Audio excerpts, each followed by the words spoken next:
Hello, and welcome to The Business Behind Small Business, the show that reminds you that just because you own a business doesn't mean you're a business owner. In each episode, we will discuss a common issue small businesses face and offer tips and advice from the perspectives of two business owners, one that built to sell and one that built to inherit. We are your hosts, Sevana Stone and Chloe Lee. There's a lot of business behind small business, so let's get to it.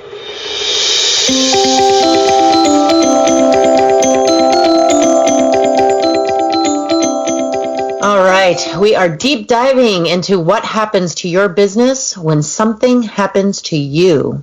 What are the different types of protection you should have for your company to secure what you've worked so hard to build? I do want to point out before we get started that we are going to discuss both the macabre and make points that are also relevant if you choose to step down, retire, or otherwise disengage from your company while still very much alive. I also want to point out that although we will discuss many points and make many suggestions, this podcast should be a part of your discussion, as there may be so much more that we don't uncover here that you should consider as ways to secure the future of your company. Before we begin, we should note our disclaimer. We are not licensed financial experts, nor do we give financial advice.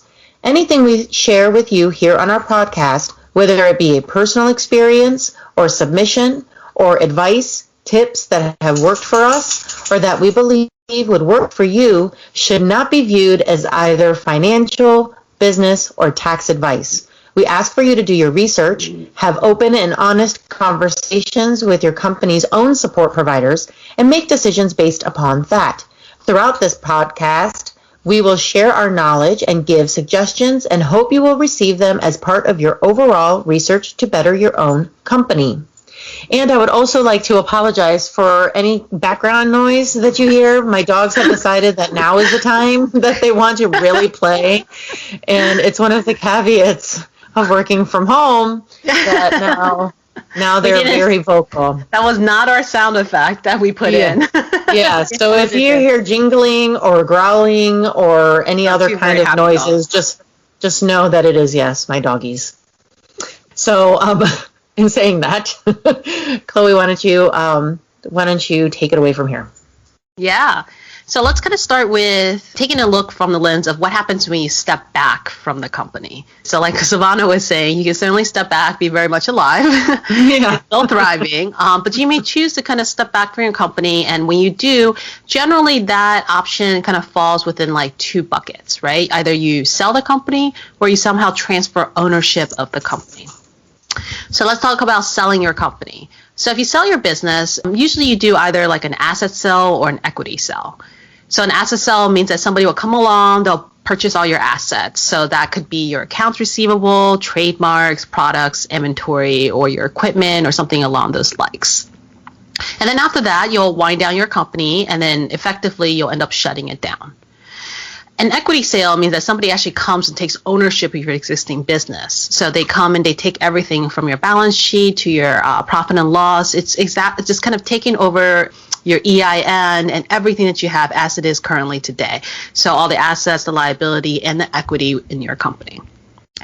Now, the other option is you can transfer ownership. So you can always transfer ownership of your company to a family member or somebody you designate. So maybe somebody you've homegrown over time, an employee that you kind of raised through the ranks and they know the business better than anyone else.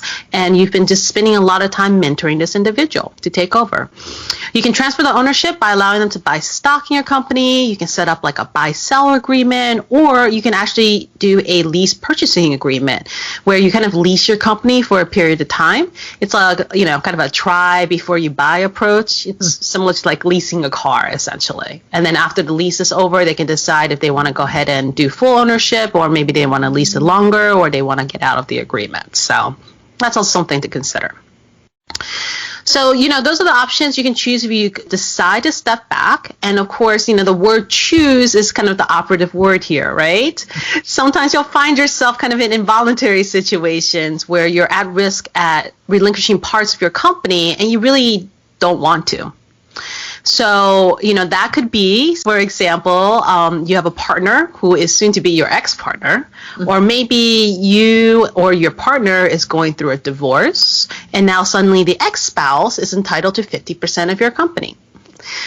This can definitely happen if there's not the right type of written agreements in place. So let's just say if you're in a partnership with your spouse, oftentimes a lot of married couples are in business together, or you're in partnership with somebody else. One of the key things to remember is you want to make sure that your partnership agreement has really clear language to address what happens should you want to separate or terminate the partnership agreement. So this isn't something to take lightly, and it's definitely worth paying an attorney to get it right the first time around. And then also, just as the a part of the person signing off on the agreement, you're kind of taking the time to actually read the agreement and fully understand what the terms are. I have to say, sometimes reading these agreements are not easy because, heavens, I know it's English, but I don't know. It's not the English I understand. Yeah, but the thing about a divorce, if it's your divorce or your partner's divorce, an attorney is involved on their end. Yes. Which is why you really should have an attorney involved on your end. Because I knew a situation where there was a partnership, a company, multi-million-dollar company partnership, and every now and then one of the partners would ask his wife to maybe print things out or make phone calls, and she wasn't really fully involved, but she had some involvement, but very small. Line there. Yeah, and so he and the partner had started the business when he and his wife had recently married. And it had grown in the 15 years of their marriage. And then she was like, yeah, well, I was essentially the admin to your business, so I get 30%. Because she was part of building it up, right? That's how she saw it. That's how she framed it. I tell you, custody cases can be very messy, but I haven't seen anything like this. It was so messy. It took 3 years for them to fully divide the company, and it cost that bit. They almost went out of business because it turned into a really, really ugly fight. So what I'm saying is that their divorce becomes your divorce, and their financial issues become your financial issues in a partnership. That's what happens. Yeah, that's absolutely what happens when you go into business with a partner. Now, I mean, it's probably even messier if your partner happens to be your spouse too. But a lot of times people don't think about kind of like that third degree of separation when your partner's, divorce may affect what you're doing. And then I feel like what happens is when people go into business together, it's kind of like they're too polite sometimes, too polite to kind of bring up this kind of information or talk about it, because you're kind of like starting out a new business. It's so beautiful. It's hopeful. There's so much potential in this relationship. And, talking about death or money typically is such an uncomfortable situation, and sometimes even embarrassing, that a lot of times people just kind of skim over this fact. I mean, they know it, but then they're just kind of like, well, that's not going to happen to me. There's no way that we're ever going to break up. We're been best friends since we were when we were babies, right? But when you go into a business together, it's just not the same thing. Oftentimes, just like in marriage, really, I feel like if you have a business partner, you better be vetting that business partner like you're about to marry that business partner, right? Same thing with just knowing who they are. Yeah, it's an absolute relationship, which means you have risk of the fact that at some point down the road, you guys might break up after a certain time. And if you're not able to face that uncomfortable position and try to make things as clear as possible, you could very well be in a situation where you may be best friends at one point, but then now not so much, and it could get really ugly. And I've actually I had one client company. I was kind of surprised because I remember when I first met them, they were definitely best buddies, just almost to the point of you would think they were brothers. They were finish each other's sentences. They just seemed like they were so well in sync. And then 3 years later, I hear from one of them going, yeah, things didn't quite work out. And they just kind of went down this road of separation, and it was not pretty. They're certainly not friends anymore. And the business basically broke them up. That sucks. It does, but it's just the reality of, people. Just being people, it happens. Well, and not being able to stages, and it'll change, and sometimes it'll outgrow one of the partners. Not being able to separate the business from the personal. That in and of itself is its own podcast, but the inability to separate. Well, that's what the core of this is the separation between the business and the personal, the person from the business. Yeah, absolutely. And so if you find yourself kind of in that situation where maybe you've taken on partners, and again, we're talking about partners who in this case isn't your spouse, you want to make sure that you also address like requirements or limitations as to what your partners can and cannot do with their shares in the company to basically protect yourself and the company as a whole. So in your situation, Sevana, I mean, with the divorce, if they had partners, and they had a good agreement that said, hey, guess what? Like if you can actually do this is say require your partners to either have a prenup agreement or a post-nup agreement to basically be clear as to what the rules are and make sure that you kind of limit any ability for that partner to pass along shares without maybe the other partner's approval, right? So that's a pretty common thing, is that you can't transfer ownership of your shares unless the other partners approve, which would by default kind of help stop anything that might happen automatically in a divorce. But, all in all, like, having that agreement is key, and having a good attorney to kind of walk you through and draft that agreement and making sure that's ironclad is really going to kind of help down the road.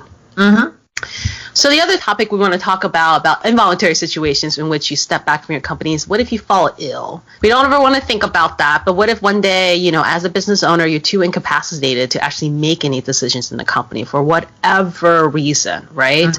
Again, it's kind of treading along those lines of uncomfortable conversations that you don't want to think about, even if the conversation is with yourself. But, let's admit it, things can happen. And so if you're prepared ahead of time, oftentimes what's really popular is kind of drawing up a power of attorney agreement.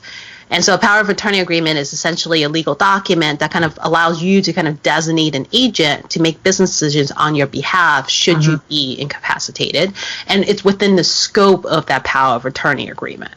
So a power of attorney agreement can be and should be very specific as to the circumstance and extent of authority that it can grant.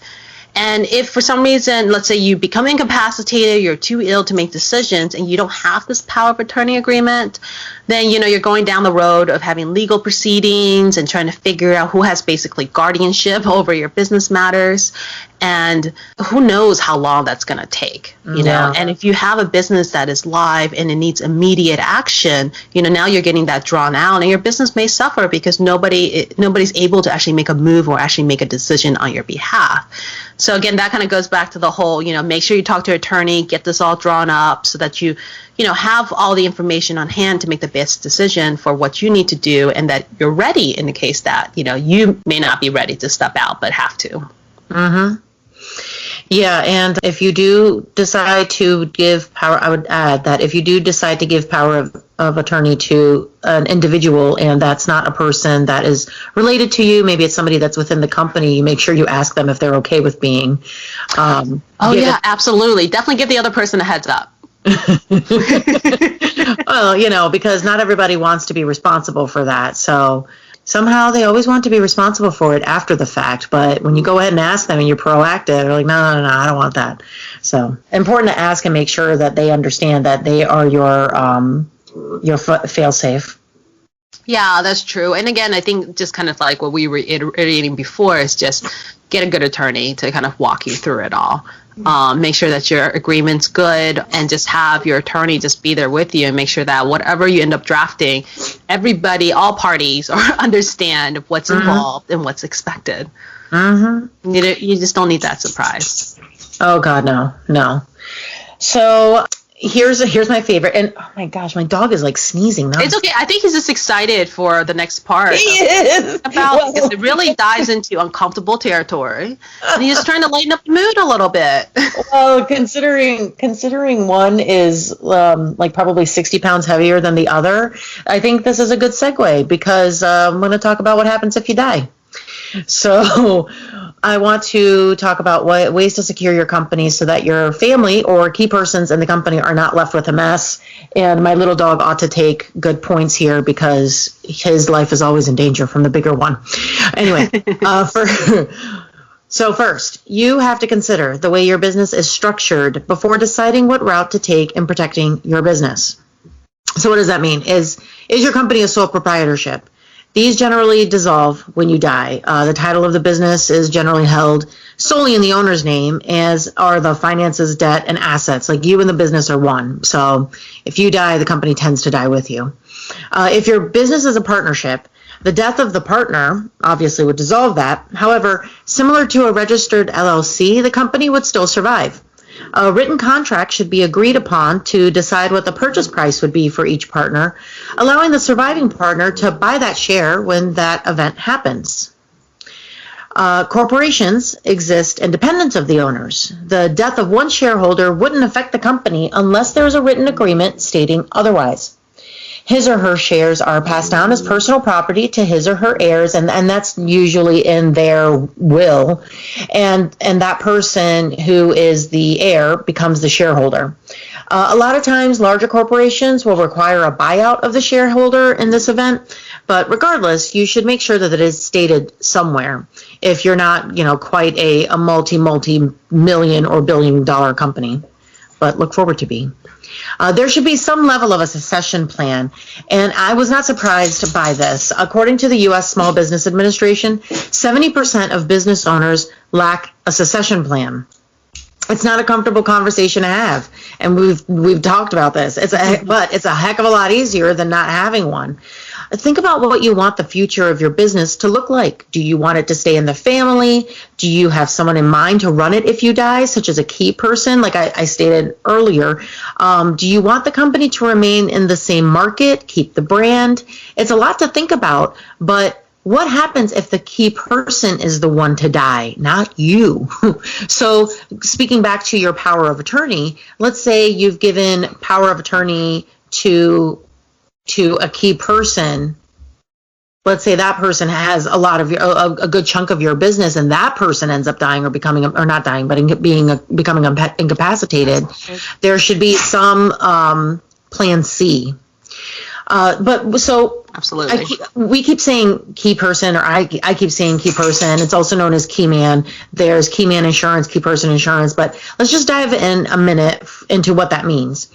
A key person is just what the name says. It's a person that's key or can be key to the company. Very important. Maybe that person has skills, clients, a network that is the cornerstone of your business. If they die, would it be detrimental to your business? Ooh, that's a good question to kind of ponder, right? Yeah. That's a really good point, because when your company grows to a point where you start having managers and layers, under you, oftentimes there's always a superstar that you rely on.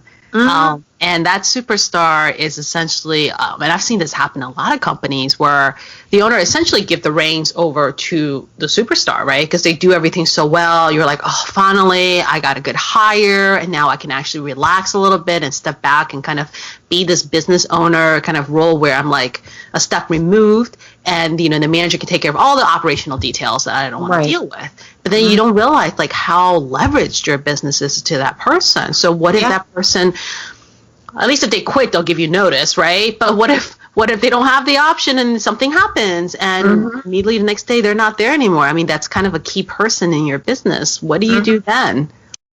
Well, you can get key person insurance. It's a type of life or trauma insurance that the business would own and help compensate the losses that happen if something were to happen to that key person. So yeah, it's important to identify who the key person is in your business, and to figure out who that key person is. Consider who works for you and what would happen to your business if that person suddenly became incapacitated. And you know what? I know everyone is an asset, but some are more so than others. And aside from the insurance aspect, it's a good exercise to help you ensure the continuity of your company. So, it's good for you to identify who this person is anyway, because if you haven't made steps towards securing their future, this is your opportunity to do so. You can also identify your key person by calculating the cash flow that this person is responsible for. Imagine starting your business all over again. Who would you hire or rehire? And let's say this person, if you were to look at the numbers, because we're numbers people in the end. When you look at the numbers and you look at how much business does this person generate, maybe before you didn't see them as a key person, but now that you're looking at the dollar signs, you're like, oh my gosh, the person really is like. So even if your company is new or just coming to fruition, consider the key person insurance and consider starting the conversation with the person you have in mind. Just like you would if with the power of attorney. You can sweeten the deal by offering them an executive health savings plan. It's a shared ownership critical illness insurance that compensates the company if the employee becomes ill or dies, but it also pays out any accumulated premiums if the employee is healthy and still at the company at a set age. This can also work well in retaining that very important person, especially if you plan on hanging on to your company for many, many years. It's very important to have a business valuation. I know you can't know what when you're going to suddenly die. So the business valuation will rely on historical data, taxes, financial records, written processes, etc. Make sure these are airtight. As long as you have these things up to date and clear, the valuation can be done at any time, even after you've died. So to be clear, make sure you're up to date on your taxes. Make sure you're up to date on your financial records. Make sure you have actual written processes, not inside of your head, but on like a PDF. Yeah, I mean, these things are much more than just operational annoyances, right, that you have to do. There are some real consequences, like what we're talking about right now, that most people don't even think about. Absolutely, because I'll give an example. I had a client whose husband had just suddenly died. He had a massive heart attack and died. She had no idea what the company was worth. She didn't want to keep the company. She wanted to sell it, but how could she sell it if he didn't keep financial records really? Some things were written here, some things were written there, and all of the processes on how to run this company. It was in the trades industry. So, some things really needed to be written. Nothing was written down. And you can actually run a pretty large company too. I mean, we can talk about like multi-million-dollar companies and revenues that internally the processes are not written down. It's messy, right? Yeah. I mean, you can do pretty well. I mean, I guess I'm trying to point out here that, we're not thinking about just like a single person company or maybe a person with like a couple employees. These can be sizable companies that doesn't have it together. But, still by sheer will has grown to a very respectable size. But the one person or the two people maybe in the company who are the glue holding it together, I mean, if one person is to fall down, like you can see the whole company crumble because there's no processes, there's nothing written up. It's all relying on somebody's knowledge, what's in somebody's head, and then everything's built on a bunch of exceptions. There's band-aids to everything everywhere. I definitely don't think that you hear about a company who's maybe like 10 million, 20 million, and you think they have it all together. I mean, there are a lot of ways for a company to get that big and still not be organized and ready internally. Yeah, and in her case, she spent thousands of dollars just to get all of this in order to evaluate the business. It was not massive payout, especially if you have to do something urgently. Oh yeah, it was a nightmare. But in any case, many business owners will also opt to a buy-sell agreement. If this is something you want to consider, I highly recommend you discuss this with your financial advisor and or your attorney to help you draft the terms. And I hope that our listeners keep hearing attorney from us. That will be the word of this podcast. It is absolutely the word. Anyway, so some businesses will use a life insurance policy to accumulate money and ensure there is capital for the business to continue. This, I think, is a pretty great idea, and one that I hadn't thought of until I did research for our conversation. You can either choose term or permanent. It's up to you to discuss this with your insurance provider to determine what direction you should go in. Speaking of insurance, you should also consider a business continuity plan. This plan will outline the processes and procedures that your business must follow in the event of a death or any major disruption. Generally speaking, your company should have one of these whether or not you pass away, as assurance to your clients on what would happen to them and to your company if a major event were to happen, like a cyber attack, death of a key person, zombie apocalypse, you get the idea. So keep in mind, your business succession plan should coordinate closely with your personal estate plan. You must keep both of them up to date in order to reflect changes in business, in your life, and to the law. This is not a do-it-yourself project. Get professional help. There is a reason that when we estate planners or estate planning lawyers and financial advisors and business lawyers, they all work so closely together, because when you talk about this kind of topic, you really do need the support of professionals here. Oh, yeah. I mean, unless you come from some kind of law degree or background or experience, I mean, honestly, most business owners and entrepreneurs out there would not know even the current laws to be able to even broach the subject. And this is where well, I guess this is, if you're going to spend money somewhere, this is where you probably do not want to skimp at, right? Yes. And I just say that, and I know nobody on the podcast can see me, but I'm like rolling my eyes only because lawyers are so expensive. Yes. They are. They are so darn expensive, and all the lawyers out there know it. They're so darn expensive. But honestly, you find a good one who can help you do this. The money is worth it. You may not be able to see it in the short term, but definitely in the long term. It's kind of like insurance, right? You know, when something happens and all of a sudden you're, thanking the stars that you paid all those insurance premiums all throughout the years. It's kind of similar to that, it only takes one thing to basically fold the whole house of cards that you built your business on. And this could be the thing if you decide you just don't want to spend a little money up front to get it done right. Oh, yeah. I mean, I look at it this way. You build a fence around your backyard to keep your dogs from running away because you love them so much, right? You spend money on an alarm system in your home to protect yourself and your family. Those aren't cheap. They're pretty expensive. You spend the money to secure your person, your health insurance, maybe even your life insurance, your family members, and whatever it may be. You spend the money on that. You should be spending it on your business as well. And it's not because it's your business and it's your responsibility, but because of how it affects everyone involved in your business. It's not just about you and your company. It's about the people that work for you. It's about the people who are involved in other services and other manners.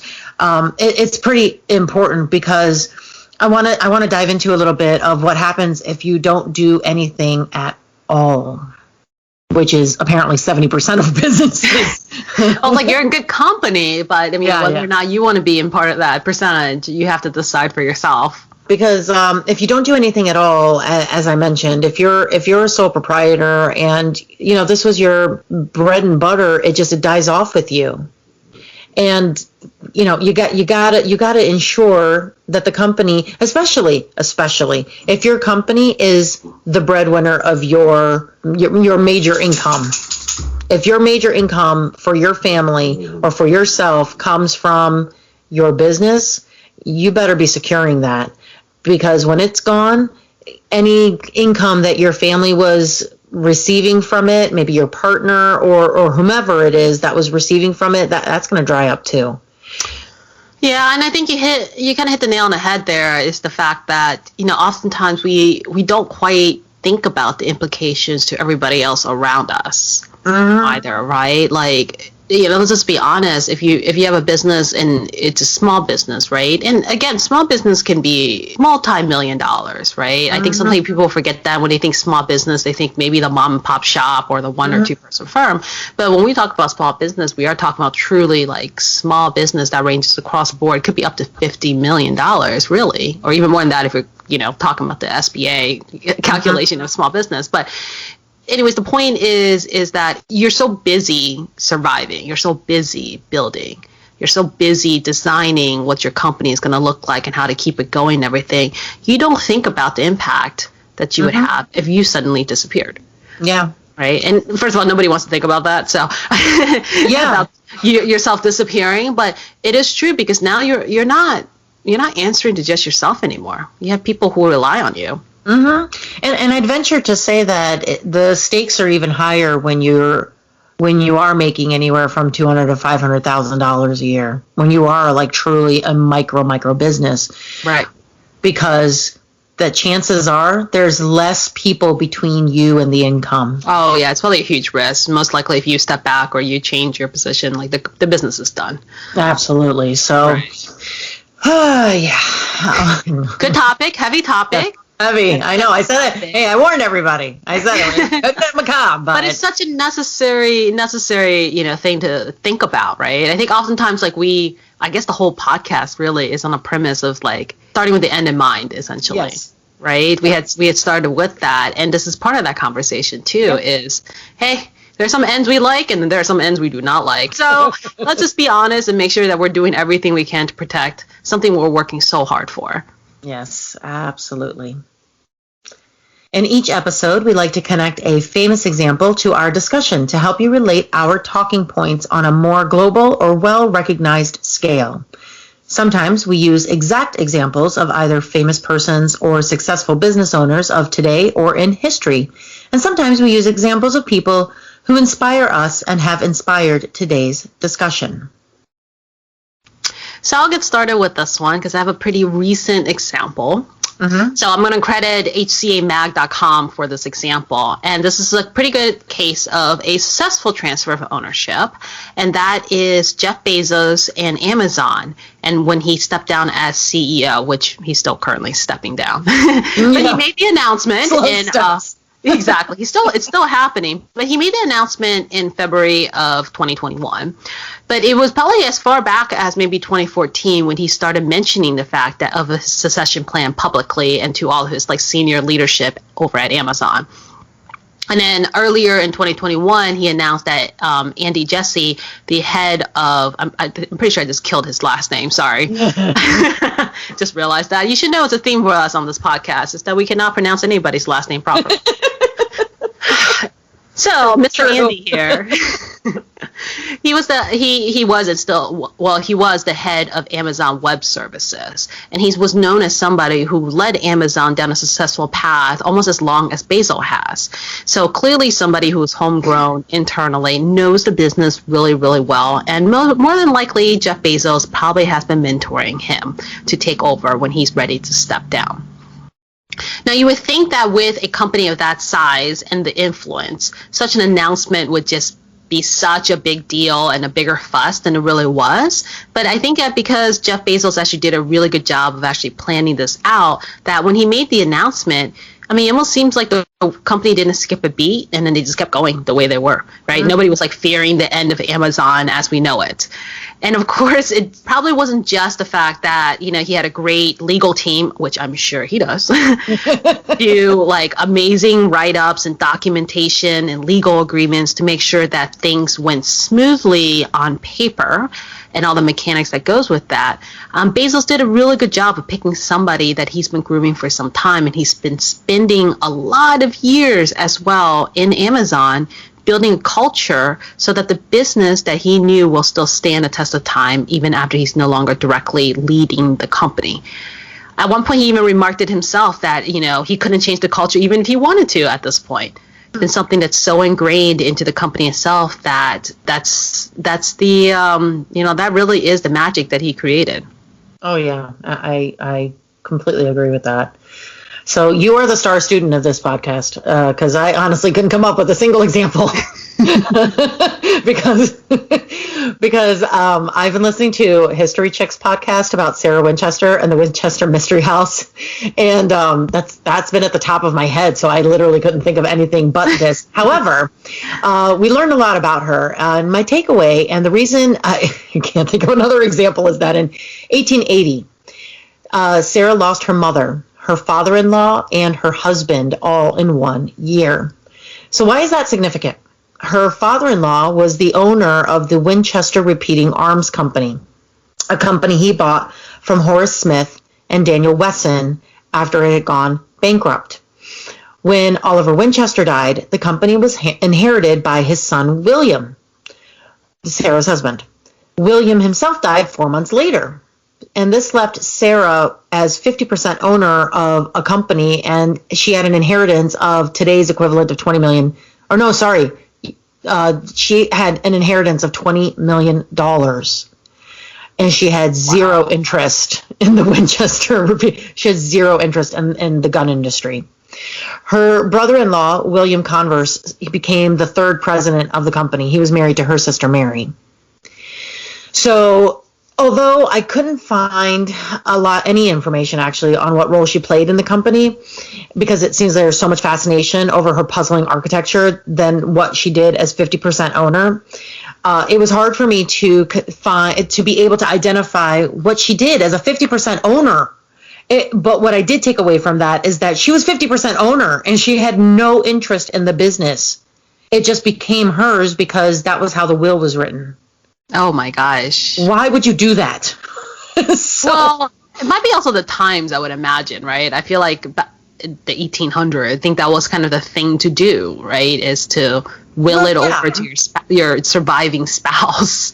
But it's still like that today.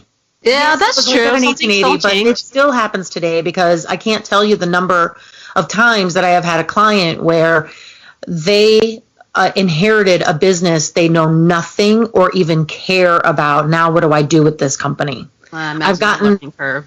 Yeah, I've definitely gotten quite a few. I've even gotten one where the owner was facing prison for tax evasion. Oh no. And now who the heck was going to take over the company? Literally nobody wanted to take over the company, but no one wanted to lose their job either. So who was going to be the one? Because he kept the company so close to the vest. Totally. Yeah. That no one really even knew how to run the business, but no one wanted to lose their job. So it became an absolute nightmare of a mess.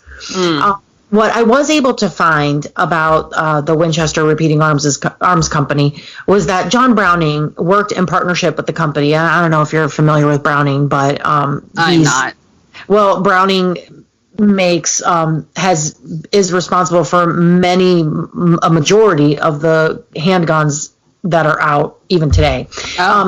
He worked in partnership with the company, and he continued to do so until he got fed up, and then that's when he started his own company. Jeez. Yeah. So the Winchester Company never did fully recover, even though they saw sparks of success between World War I and World War II. After the death of the Winchesters, it shut down for good in 2006. Oh man! I mean, just think about how many decades, how many centuries actually, that the company survived to just shut down. Yeah, I mean, it took a while, and Browning was involved a lot throughout the years, which I think is the main reason why they stayed in business for as long as they did. But Sarah spent so much money building this cockamamie house, and then she also bought tons and tons of land. She spent tons and tons of money. How much of that was impactful to the business? I don't know.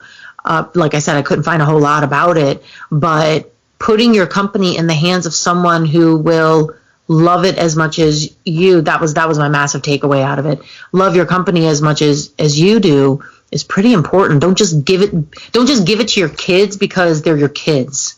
Or don't just give it to your spouse because they're your spouse, or whatever it is. You got to give it to somebody who is going to continue steering that ship. With each episode, we like to share either books, tools, apps, platforms, or anything we think is a great next step and connector to our discussion. So if you like our subject matter and want to learn more, you'll have a great place to start.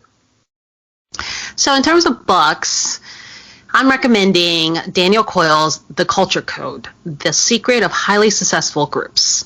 So I know we've been kind of talking a lot about the technical how-tos of what to do if you're exiting your business. But honestly, the end game that we all are after is that we want our business to thrive after us and without us in the vision that we've built it to be. And the best way to do that after you've buttoned up all your legal documents, because that is still very important, is to build a great culture for your business that will carry on after you. Really much like how Jeff Bezos, handled Amazon. So this book talks about why why group cultures rather is so powerful and how to build effective and happy groups of people. And so overall, it's a fascinating read. It's a pretty easy read. He has a great number of examples in there about just kind of how group culture works. So it might give you some ideas of how to kind of build your culture for your company. And just on a quick side note about that, I'm sure we can have a whole other episode to talk about how to build a culture of the company. But one thing to note is that culture is something for bigger companies. And honestly, culture starts from day one. It's just you, essentially. So you are the culture. And whether you hire one person, two person, three person, 10, 50, 100, if you are not intentional about building your culture, you're still going to have a culture. You just don't know what it is and what it's going to be, and it'll still kind of, grow its way through your organization. You still have a culture whether you intentionally build one or not. So knowing ahead of time what you want your culture to be and being strategic and intentional about building it is going to go a long way for your business.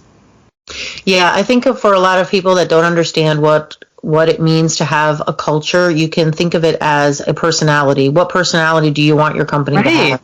Yeah, exactly. If your business was a walking, talking person, what does it feel like? What do they look like? What do they do? How do they react to things? What is the approach? Like I said, we can do a whole entire podcast about this. It's probably super important at some point. You probably will do a podcast about it. In relation to this topic, that is the reason why your business will be able to survive without you, because part of the reason, really large reason, because of the fact that you've built such a strong culture, interweaved such a strong culture in. So of course my final recommendation, we haven't used the word attorney enough. Get yourself an attorney. I know we talked in another episode about making a list as a business owner of what you're good at and what you're not good at. And I would say that probably next to accounting and HR, business law is probably pretty high on most people's list of what they are not good at. It's hard because, like I said earlier, lawyers are so darn expensive and they charge you hourly. So, everybody loves getting that bill where you get charged like 0.25 of an hour because you decided to call your lawyer. But I have to say, it's one of those things that, if you don't appreciate today, you will down the road if things hit the fan. And what's written and how it's written is going to cause a whole lot of difference to you and your business.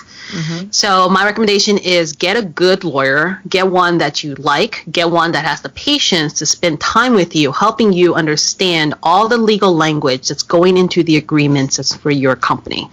I know that it is a huge undertaking, from a lot of personal experience, to understand what is in a well-written legal agreement and all the fine nuances of every single word that's placed in there. But it is worth the time for you to understand this. Spend the time now, because you're going to end up spending a lot of time and sweat and heartache and tears and a lot of emotions, a lot of just money building up your business. So it's worth sitting down and just really investing a lot of your effort up front to protecting your business and then making sure that you can see it thrive no matter what. Absolutely. And the separation becomes easier when you start separating yourself from your company now. I worked for... Yeah, it's never too early to start. Oh, no, absolutely. Even if you're just one person, you start with a mindset. Yep. I started a few years ago when I was writing down, I had my processes written down, but it wasn't in a very professional manner. But when I started writing them down in a more professional manner, like putting it in Word and then putting it into PDF and then putting it into a booklet kind of thing, I started sterilizing it at the same time, because I didn't want me and my voice to be in it anymore. And I didn't want me and my person to be involved as much as it was anymore, because I didn't want people to think that myself and Versatile Solutions are the same thing. We're not the same person. We're not the same thing. And it makes it a lot easier to understand the directions, meaning the processes or the procedures, when Sevana's not the name that you keep seeing in there. Well, Sevana will do this or Sevana will do that, that kind of thing. That's right. No, it's this person that does this. So I started sterilizing everything and generalizing things so that if something were to happen to me tomorrow, you could take my book of processes and adhere to them and apply them in the ways in which you need to. Anyone could be me. And one thing to say to that too is you're special in the sense that your site to even start writing process from day one, right? Like I did not. In fact, I find the whole thing incredibly tedious, and I still find it very tedious. But it's very tedious. That's why I've been working on it for years. Right, and I know the importance of it, which is only why I hunker down and do it. But it is incredibly a tedious process, and I think for most everyone, when you start any kind of new process, there is going to be a certain period of time where everything's in your head, right? Because you're still trying to make it all work. So writing it down and rewriting, it just isn't kind of part of the process.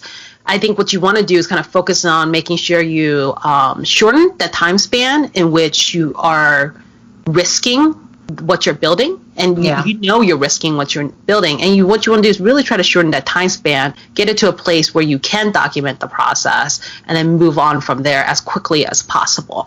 So we're not saying that from day one you're gonna have, you know exactly what your process is, and you can write it all down, and you're all ready to go. Like that's just not how it happens. It's, you know, the idea is the fact that you just don't want it to be sitting kind of in that risky position for too long. Mm-hmm. Absolutely. So the best recommendation I can make. Oh, what word are we going to use? Is have a conversation with your attorney. But not just your attorney, your insurance agent, your financial advisor, and anyone else who is invested in the growth and continuity of your company. Like I said before, make sure everything is written down, including all of your passwords to everything. So we're not just writing down processes. We're writing down freaking passwords because times have changed. So. Yeah, you really need to write down, not just, you know, have your computer memorize everything, because what if something happened to you and your computer? Make sure you write down everything, the passwords to everything that you use, every tool, every platform, everything, and that it is easy to find. Make sure you have someone you trust on your bank account, not just as a beneficiary, but as a co-owner of that bank account, because when you die, this is very important for them to access the capital.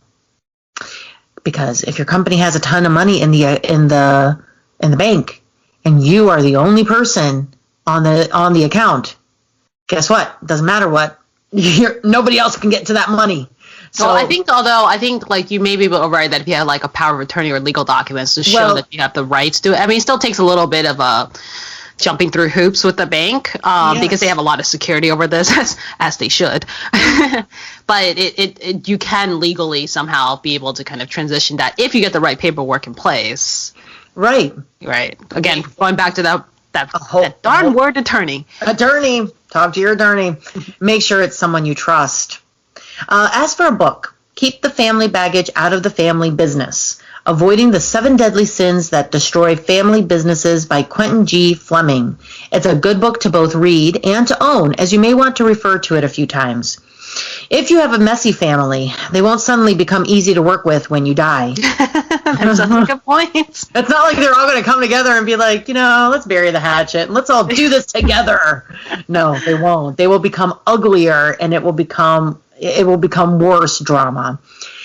Read it to prepare your company as it grows from generation to generation. And although, you're dead, who cares what happens to your company, like when you're dead, and from generation to generation. But the company does care what happens to the company itself.